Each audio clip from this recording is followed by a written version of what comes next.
बिस्मिल्लाहिर्रहमानिर्रहीम। पाकिस्तान में आज बहुत इम्पॉर्टेंट डेवलपमेंट्स हुई हैं, जिसमें सबसे पहले डेवलपमेंट्स ये है, नंबर वन, कि जैसे ही सुप्रीम कोर्ट ऑफ पाकिस्तान में मिलिट्री कोर्ट्स के बारे में हियरिंग शुरू हुई तो अटारनी जनरल ने इतराज़ कर दिया जस्टिस मंसूर अली शाह साहब पे।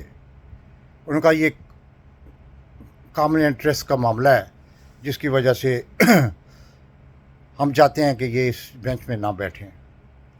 उस पर जस्टिस मंसूर अली शाह साहब ने बाकायदा ये कहा कि मैंने 2 दिन पहले आपको कहा था, 3 दिन पहले, कि अगर वो कोई मसला है आपका या आपकी हुकूमत का तो मैं ये बेंच में बैठने के लिए तैयार नहीं हूँ। आज आपको 2 दिन के बाद याद आया है। उसके बाद चीफ जस्टिस ऑफ पाकिस्तान ने भी इस पर बरहमी का इज़हार किया, गुस्से का इज़हार किया। उसके बाद हामिद खान साहब ने भी गुस्से का इज़हार किया और चीफ जस्टिस से कहा कि आप ये जो अपील कर रहे हैं आप इसको रिजेक्ट कर दें। लेकिन जस्टिस मंसूर अली शाह साहब ने खुद ही उनको कहा कि जी मैं इस बेंच का हिस्सा नहीं बनना चाहता, ताकि कोई और कंट्रोवर्सी क्रिएट नहीं करना चाहता।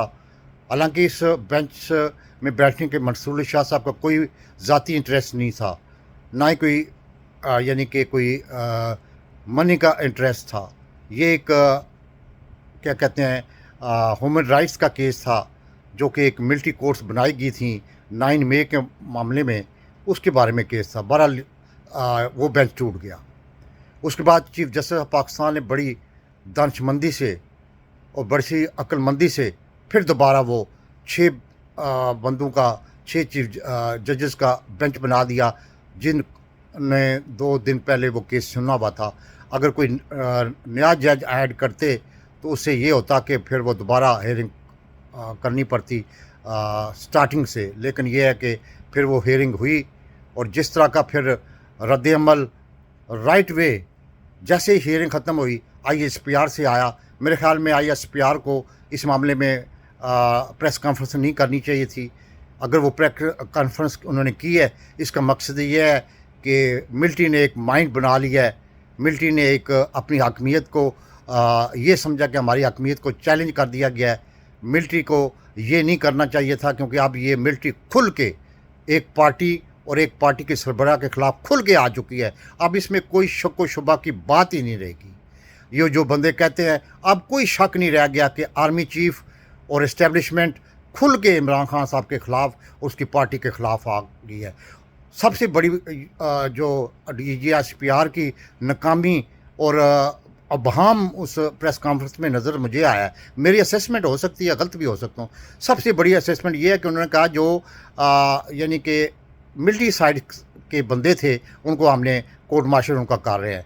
अगर मिलिट्री साइड के बंदे उसमें शामिल थे तो ज़ाहिर सिविलियन भी शामिल थे, जिसमें सबसे ज़्यादा इम्पॉर्टेंट ज़िम्मेदारी थी DG रेंजर की, IG पंजाब की, IG सरहद की, IG सिंध की, IG बलूचिस्तान की। उनको क्यों नहीं ट्रायल किया जा रहा? उनसे क्यों नहीं पूछा जा रहा कि आपने यानी कि 2:37 पे ज़मान पार्क से एक काफ़िला निकलता है, 5 बजे वो लिबर्टी चौक पहुंचता है, 7 बजे वो कोर कमांडर हाउस पहुंचता है, और उसमें जो बंदे शामिल होते हैं उनको शामिल कराया गया था एक मंसूबे के तहत। तो वो IG से क्यों नहीं पूछा जा रहा? CCAPO लाहौर से क्यों नहीं पूछा जा रहा? DG रेंजर से क्यों नहीं पूछा जा रहा? इसलिए कि ये एक मतलब कि आर्मी ने ऑलरेडी ज़हन इसलिए बना दिया है कि उनकी हकमियत को इमरान खान साहब और ने चैलेंज किया हुआ है। हकमियत का चैलेंज का मकसद ये है कि अब लोग आर्मी से सवाल पूछना शुरू हो गए हैं। अब लोग आर्मी से यानी कि ये जवाब मतलब कि लेना चाहते हैं, जिसकी वजह से आर्मी जो है और उसका इस्टेब्लिशमेंट का जो सरबराह अभी आया है आसिम मुनीर, ये जो है इसको सारी सूरत हाल का पता होना चाहिए कि जब आप इस तरह की हरकतें करेंगे, इस तरह का मुल्क को इस नैज तक पहुँचा देंगे, तो लोग इतनी बेर बकरियाँ नहीं हैं।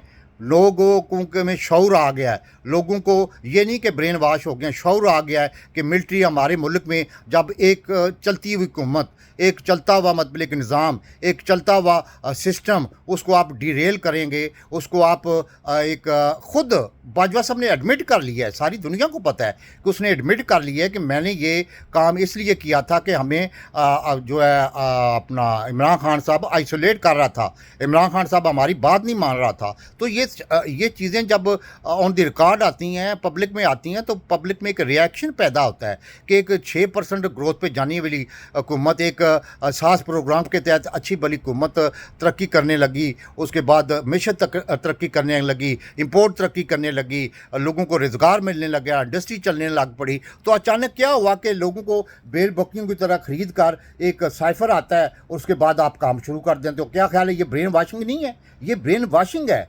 ये ब्रेन वाशिंग इमरान खान साहब ने नहीं की, ये ब्रेन वाशिंग खुद ब खुद होती है। जब आप एक काम गलत करेंगे, एक काम एक चलते हुए पानी को रोकने की, बंद बांधने की कोशिश करेंगे, तो बंद जो है वो फिर पानी जो है फिर बंद के ऊपर से निकलेगा, बंद के साइड से निकलेगा, बंद के राइट लेफ्ट से निकलेगा। आपने एक बंद बांधा, एक चलती हुई हुकूमत को ख़त्म किया, तो अब आप उस पर यानी कि मफरूज़ों की बना पे आपने जो कुछ किया, अब तक जो किया मफरूज़ों की बना पे, आपको का हक ही नहीं था आज पर आप प्रेस कॉन्फ्रेंस करने का। आपने उस वक्त प्रेस कॉन्फ्रेंस नहीं की जिस वक्त नरेंद्र मोदी ने वाशिंगटन में बैठ के बाइडेन के साथ जो आपके मतलब कि आपको दहशतगर्द करार दिया गया था, उस वक्त नहीं आपको याद आई? ये इसलिए कि आप अपनी हकमियत को चैलेंज होता हुआ देख रहे हैं। आइंदा के लिए ये अब अवाम कबूल नहीं करेंगे, जो मर्ज़ी कर लें, इमरान खान साहब ने की पार्टी को जो मर्ज़ी कर लें, आप ये कामयाब नहीं हो सकते।